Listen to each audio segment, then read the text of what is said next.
अकबर नगर के बाद में रहीम नगर पर भी कार्रवाई प्रशासन द्वारा जारी है। और आज हम इस वक्त खड़े हैं रहीम नगर में। यहाँ पर रहीम नगर में स्थानीय लोगों ने एक पोस्टर चिपकाया है और उस पोस्टर पे लिखा हुआ है कि अगर हम यहाँ पर अवैध हैं तो फिर हमारे द्वारा चुने गए पार्षद, विधायक, संसदीय क्षेत्र के सांसद और हमारे द्वारा चुने गए मुख्यमंत्री भी अवैध हैं। और इन्होंने ये पोस्टर लगाने के बाद में इलेक्शन कमीशन से इस मामले पर संज्ञान लेने की भी एक गुजारिश की है कि इलेक्शन कमीशन भी इस पर संज्ञान ले। क्या हम लोगों के आधार कार्ड, पैन कार्ड सब अवैध हैं? अगर अवैध हैं तो इतने सालों से हम लोग यहाँ पर कैसे रह रहे थे? यहाँ पर स्थानीय लोग मौजूद हैं, हम इनसे बात भी करेंगे। क्या है, आप देख सकते हैं किस प्रकार से लोग, ये माहौल दिन भर रोज़ लगा रहता है कि लोग आपस में चर्चा करते हैं कि आखिर हम लोग आगे की रणनीति हम लोगों की क्या रहेगी। और हम इन लोगों से बातचीत भी करेंगे। क्या नाम भैया आपका? जी भैया, शुभम नाम है मेरा। आप लोगों ने आज ये पोस्टर लगाए हुए हैं, इसका क्या है? देखिए, अब जो हमारी तरफ हो रहा है, ये घर वर तोड़े जा रहे हैं, ठीक है। अब जाहिर सी बात है कि इतने टाइम से सब लोग रह रहे हैं यहाँ पे, और ये भी नहीं है कि मतलब अगर आप जैसे जिस वजह से तोड़ा जा रहा है कि नाले के पास है या ऐसा है, तो ऐसा तो है नहीं कि सर हम लोग के किसी वजह से यहाँ पे मतलब अनजान या किसी ऐसे प्लॉट है कि यहाँ पे मतलब प्रॉपर्टी नहीं है। ऐसा सबके अपने अपने हैं, तो सबके पास अपनी रजिस्ट्री है। हाँ। क्या नाम है आपका? मेरा नाम अमित श्रीवास्तव है। आप लोगों ने आज यहाँ पोस्टर लगाए हुए हैं, इसका क्या? इसका मतलब ये है कि जैसे हमको सरकार कह रही है आप अवैध हैं, हम अगर अवैध हैं तो हमारा वोट भी अवैध है। हम लोग जो भी सरकार को वोट देते हैं तो वो सरकार का जो चुनाव हुआ है वो भी अवैध हो गया। भाई, जब हम लोग का वोट गया तभी तो चुनाव सरकार बनी, वो कम ज़्यादा। तो हमारा कहना गया तो उसको कैंसिल करिए, फिर से शुरू करवाइए वोट का, हम लोग अगर अवैध हैं तो। इसलिए हम लोग ने अपना एक वोट दिया है। वैसे हम लोग हमेशा बीजेपी के ही साथ रहे हैं, हमेशा वोट देते रहे हैं हम लोग। इसलिए वहाँ पर यहाँ पर परेशान है कि आज बताओ उनको हम लोग ला के रखें, वो हमारा ही घर ले जा रहे हैं। इसलिए मैं चाहता हूँ, उनसे अनुरोध कर रहा हूँ कि सही मापदंड से सही तरीके से उसको करवा के, क्योंकि वो जो बंधा आज आप देख रहे हैं वहाँ पे नदी हुआ करती थी पहले, वो सिंगल बंधा था और उसको 6 लेन कर दिया गया, जिसकी वजह से पूरी जो नदी ये नाला है ये इधर हो गया। अब वो नाले की नाप उसी हिसाब से ले रहे हैं जहाँ पर नाला बना हुआ है। भाई, उसको नक्शे के हिसाब पहले से जैसे था वहाँ से नाप लेना चाहिए, और 50 मीटर उधर भी लेना चाहिए, 50 मीटर इधर लेना चाहिए। जबकि यहाँ तक लेके आ रहे उस बंदे से यहाँ तक 138 मीटर सही तरीके से नापना चाहिए। हमारा कहना सिर्फ उनसे ये अनुरोध है कि सही तरीके से वो करिए।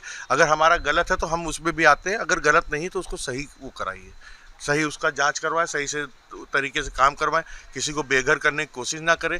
आपको अगर सही ज़मीन मिल रही, सही वो मिल रहा है तो वहाँ तक ही लें।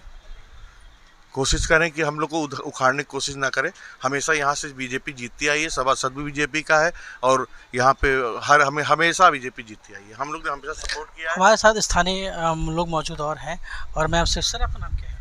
हरिओम प्रकाश श्रीवास्तव। हरिओम जी, आप यहाँ कितने वर्षों से रह रहे हैं, पहले ये बताइए। मैं तो यहाँ 22 साल से रह रहा हूँ, लेकिन हमारे जो गार्जियन हैं, भाई हैं, 35-40 साल से 45 साल से यहाँ सभी लोग रहते आए हैं, और हम लोग यहाँ शुरू से बीजेपी के कट्टर समर्थक रहे हैं।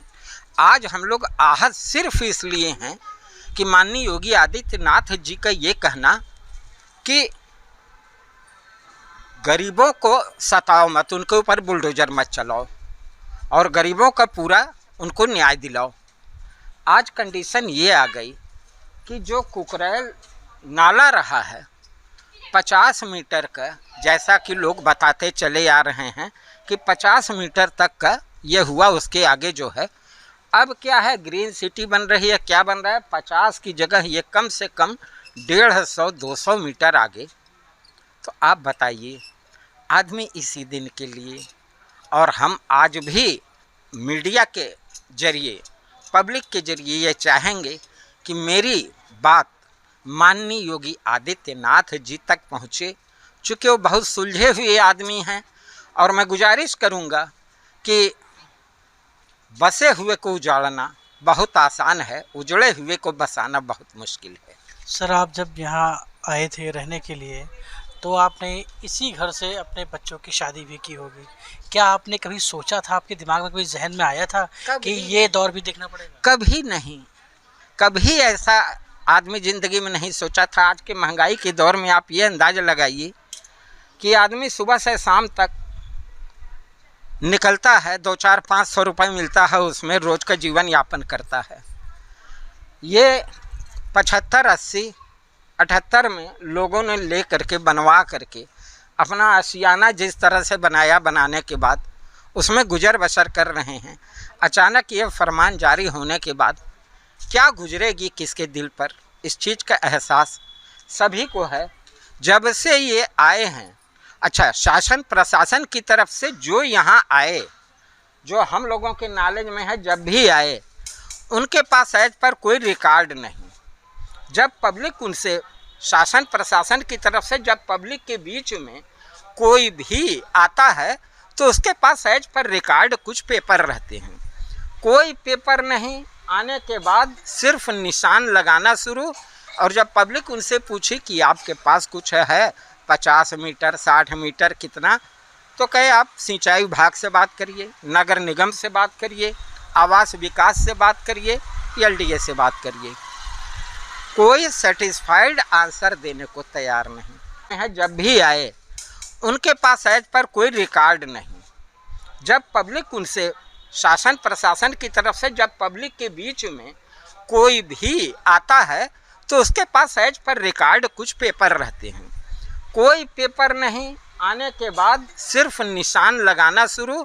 और जब पब्लिक उनसे पूछी कि आपके पास कुछ है 50 मीटर 60 मीटर कितना, तो कहे आप सिंचाई विभाग से बात करिए, नगर निगम से बात करिए, आवास विकास से बात करिए, LDA से बात करिए। कोई सेटिस्फाइड आंसर देने को तैयार नहीं।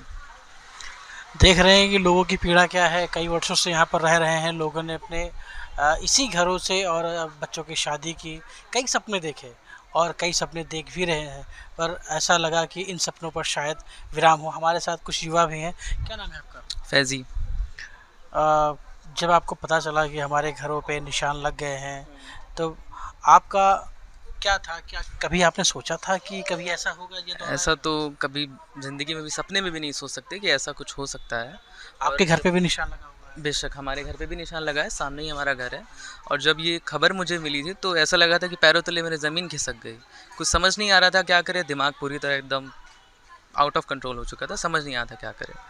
तो ये चीज़ तो बिल्कुल मेरे तो कंट्रोल के बाहर थी। तो हालांकि फ़िलहाल तो एक बार इन लोग को जो निशान लगाए, इनको एक बार तहकीकात करनी चाहिए, वापस से देखना चाहिए, क्योंकि जो निशान लगे हैं वो बहुत ही ज़्यादा मीटर ज़्यादा है। जो कि उन्होंने 50 मीटर बताया था, वो 50 से ज़्यादा है।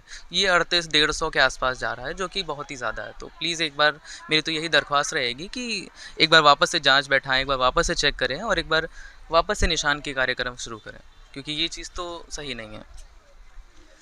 यहाँ पर देखिए, सभी लोग अपना अपना दर्द बता रहे हैं कि किसी के घर जाने का कैसे क्या तकलीफ़ होती है। यहाँ पर देखिए कॉलोनी में कुछ महिलाएं भी देखिए सब एकत्रित हैं। ये दिन भर माहौल ऐसे ही रहता है, दिन भर चर्चा होती है कि कैसे अपना घर बचाया जाए, कैसे सरकार तक अपनी मुहिम पहुँचाई जाए। यहाँ कुछ महिलाएँ मौजूद हैं, हम उनसे बातचीत भी करेंगे। मैम, क्या नाम है आपका? जी, आकांक्षा नाम है। आप लोगों को आज ये पोस्टर लगा हुआ है, ये इस पर क्या कहना है? अब मेरा कहना यही है कि हम लोग जो है अवैध नहीं है, हमारा मकान अवैध नहीं है, हमारी रजिस्ट्री लीगल है और हम लोग जो है हाउस टैक्स और वाटर टैक्स सब जमा कर रहे हैं, बराबर वोट डाल रहे हैं। देख लीजिए आप, ये इधर पूरा झंडे लहरा रहे हैं, किसके लहरा रहे हैं आपको खुद ही दिख रहा होगा। हम लोग कितने योगी जी के समर्थक हैं। जब ऐसा कर रहे हैं तो बहुत टूट जा रहे हैं हम लोग अंदर से। हम लोग से मोदी जी से अपील है कि हम लोग की छत ना छीनी जाए। हम लोग छोटे छोटे बच्चे लेके कहाँ जाएंगे? बताओ, घर से बेघर कर देंगे तो हम लोग कहाँ जाएंगे? बड़ी बड़ी बेटियां हो रही हैं, कहाँ लेके जाएंगे? क्या नाम है? फैमिली है मिथिलेश मिश्रा। आप यहाँ कितने सालों से हैं? मैं यहाँ 45 साल से हूँ। मैं यहाँ बहू हूँ, मेरे पापा 45 साल से यहीं पे हैं। कभी आपने सपने में सोचा था कि ये दिन भी देखना? जी नहीं, मैं अपने पापा को इस समय इससे देख रही हूँ ना, मुझे बहुत तकलीफ़ हो रही है। मेरे पापा रात भर सोते नहीं हैं, वो सोचते हैं कैसे सपने सजो के एक एक पैसे इकट्ठे करके मैं ये मकान खड़ा किया कि मेरे बच्चे पोता पोती डेवलप करेंगे, हमारा नाम करेंगे। अब नाम क्या, वो हम फिर से शुरू करेंगे। ऐसा योगी से कहिए कि मत करें। यहाँ पर मेरे साथ कुछ महिलाएं और मौजूद हैं। मैम आपका निशा। मैम, आप यहाँ कितने सालों से रह रहे हैं? 40-45 साल पुराना घर है हमारा।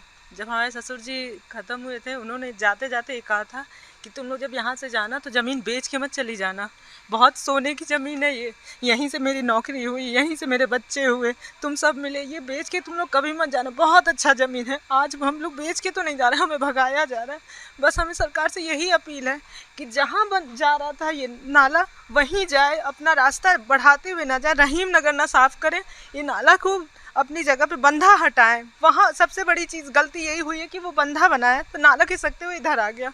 फिर उन्होंने 50 मीटर कहा, हमारा घर आ गया। 50 मीटर में भी नहीं, 138 मीटर तक नाप गए वो। 50 मीटर में भी हमारा घर बच जाता। सही से नाप हो, सही चीज़ें हो, योगी जी तक बस हमारी बात पहुंच जाए कि हम यहाँ पे फिर से सब कुछ नपाई हो, सही से सब कुछ हो और हमारी रजिस्ट्री देखी जाए। हमारे पास सारे कागज़ हैं, हम लोग यहाँ लीगली रह रहे हैं, यहाँ कोई अवैध नहीं है। 45-50 साल कम नहीं होता है, काफ़ी हो गया। 45-50 साल यहाँ इतने सालों से लोग रह रहे हैं, आज ही कैसे ये इलीगल हो गया?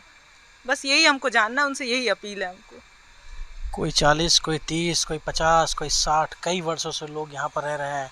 कोई बहू बन के आया था, किसी का जन्म हुआ यहाँ पे। लोगों की कई उम्मीदें, कई परिवार की ऐसी खुशियाँ जो शायद दोबारा कभी न मिले, और इनके आंसू थम नहीं रहे हैं। कि बस सरकार से एक ही अपील है कि हाँ, अगर जांच हो रही है तो ठीक से हो और कायदे से हो। हाँ, शहर का सौंदर्यीकरण भी ज़रूरी है, पर किसी का आवास गिरा के, किसी को उम्मीदों को गिरा के सौंदर्यीकरण करना कहाँ तक सही है।